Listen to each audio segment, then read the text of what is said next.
Hello বন্ধুরা, তোমরা সবাই কেমন আছো? আশা করছি তোমরা সবাই ভালো আছো আর আমিও খুব ভালো আছি। তো দেখো আজকে সারাদিন কী করলাম সেটাই তোমাদের সঙ্গে শেয়ার করছি। খুব সকালে উঠে গেছি, উঠে খুব সকালে না, মানে একটু লেট করে উঠেছি। মায়ের শরীর ভালো না, প্লাস আমারও শরীর ভালো না। উঠেই মা আমাকে থালা বাসন ধুতে দিতে, আর দেখো আমাদের এদিকে কত মানে শ্যাওলা পড়ে গেছে। জানি না, একটু বৃষ্টি হলে এরকমটা হয়ে যায়, বুঝতেই পারি না। তারপর মা আমাকে বলছে আজকে রান্নাটাও তুই করবি, আমার আজকেও ভালো লাগছে না। আমি বললাম ঠিক আছে, কোনো ব্যাপার না, গ্যাসেই তো রান্না করব, কিছু হবে না। তারপর দেখো আমাদের এদিকে মা উঠান ঝাড় দিচ্ছে, তবুও কত শ্যাওলা পড়ে আছে উঠানেও, মানে শুধু ঘরটা বাকি আছে শ্যাওলা পড়তে, পুরো জায়গা। তারপরে খুব সকালে মা দেখো রান্না করতে বসে আছে, আর আমার মা কী কী রান্না করছে দেখাচ্ছি তোমাদের। পটল ভাপা, আর আমার মা আমার বাবার জন্য দেখো রেখে দিয়েছে আম, একটা আম পেয়েছে সেইটাও খেয়েছে, আবার বাবার জন্য রেখে দিয়েছে। আমাকে জিজ্ঞেস করলাম, খাইনি। আর পটলের চোচাগুলো রেখে দিচ্ছে, দেখেছো আমার মা কেন বলো তো? পটলের চোচা বাটা করবে তাই। কে কে পটলের চোচা বাটা খেয়েছো কমেন্টে জানিও, হ্যাঁ। ওই জন্য যত্ন করে রেখে দিচ্ছে। আর পটলের চোচা কী করে বাটা খায় আমি তোমাদেরকে বলছি। প্রথমে হচ্ছে তোমার হচ্ছে কালো জিরে, আর হচ্ছে ওই কী বলে রসুন দিয়ে বাটা করতে হয় ভেজে ভালো করে। তারপরে এটা ছুটে গিয়েছিল, তারপরে কি বলে হোল্ডার না কি বলে। তারপর বাবা আমাকে শিখিয়ে দিচ্ছিলো। এরকম প্রত্যেকটা কাজই আমাকে আমার বাবা বলে দেয়, কারণ বাবা পারে না, বাবা হাতে মানে আর জানোই তো বাবা অসুস্থ, পারে না। তো বাবা আমাকে প্রত্যেকটা কাজ এইভাবে শিখিয়ে দেয়, বলে এটার পর এটা কর, ওটার পর ওটা কর। তারপর আমি ওইভাবে করি, আর প্রত্যেকটা কাজ মানে ঠিকঠাকই হয়। আর মানে আমার হাসিটা দেখতে পাচ্ছ কতটা। আমার বাবাকে আমি ক্যামেরা ধরতে বলছি, তো বাবা নিচে করতে, তারপর বাবাকে আমি বকা দিচ্ছি যে কেন তুমি নিচু করে ধরছো, উঁচু করো। তারপর বাবা উঁচু করলো, তারপর বাবা বললো এইভাবে কর, ওইভাবে করতে। মানে প্রত্যেকটা কাজে আমাকে বাবা সাহায্য করে, আর আমার খুবই ভালো লাগে। এমনকি আমার রান্না করা, রুটি বানানো, মানে বাবা আমাকে প্রত্যেকটা জিনিস শিখিয়ে দিয়েছে নিজেই। আমার মা আমাকে কোনো কিচ্ছু শেখায়নি। যত কাজ আমি ছোটোবেলা থেকে শিখেছি, মাছ কাটা বলো, মানে যাই বলো, প্রত্যেকটা কাজ আমাকে শিখিয়ে দিয়েছে। তারপরে মা বললো যে হচ্ছে নতুন নিয়েছিস মিক্সচারটা, তারপর তাহলে একটু এক সপ্তাহ তো সময় আছে, তাহলে তুই দেখে নে যে ভালো আছে কি না, তাহলে কিছু একটা গুঁড়ো করে দে। তারপরে মাকে বললাম ঠিক আছে, তাহলে তুমি জিরা ভেজে দাও, জিরাটা গুঁড়ো করে দিই। তারপরে মা আমাকে জিরা ভেজে দিল, আমিও গুঁড়ো করে দিচ্ছি।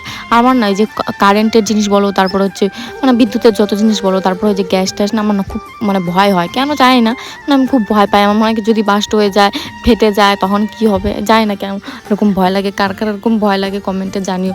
ওর জন্য আমি বলছি ও বা কী করবো না করবো বুঝতে পারছি না। তা বাবা বলছে দেখ, তা আমি বলছি হয়ে গেছে না কি, কেমন আওয়াজ করছে, এইভাবে কি আওয়াজ করে। তা মা সকালে বললো যে আজকে বৃহস্পতিবার, তাহলে তুই পুজো দিয়ে দে। আর দেখো কত সুন্দর আমি সব কিছু জোগাড় করে নিয়েছি, কত সুন্দর লাগছে। আর এগুলো কী ফুল বলো তোমরা, সেটা কমেন্টে জানিও, হ্যাঁ। তারপরে আমি তো পুজো দিয়ে দিই। আর এই হচ্ছে পুজোর যে আসন, মানে সিংহাসনটা দেখছো, সিংহাসন না, সিংহাসনের মতন আর কি। এই যে বললাম যে আমার বাবা আমার প্রত্যেকটা কাজে সাহায্য করে, আর প্রত্যেকটা, আর আমার বাবার মিস্ত্রি ছিল। আর আমি যদি ওইটুকু একটা টেবিল না বানাতে পারি, ঠাকুরের জন্য ঘর না বানাতে পারি, তাহলে আমি কেমন মিস্ত্রির মেয়ে হলাম, তাই না? তো আমিও চেষ্টা করেছি, আর আমাকে বাবা বলেছে তেমন একটা ভালো হয়নি, তো বললাম যে দেখি চেষ্টা করে, তো বানিয়ে ফেলেছি। তো ভাবছি যে কবে যে মাকে একটা সিংহাসন কিনে দেবো, খুব ইচ্ছা আছে যে আমি কিনে দেবো।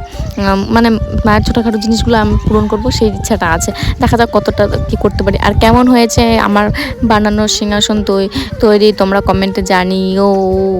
আর ছোটোখাটো না, মায়ের সব ইচ্ছে, মা বাবা ইচ্ছা সব কিছু, ছোটোখাটো বলো আর বড় বলো, সব ইচ্ছে পূরণ করার ইচ্ছা আমার আছে।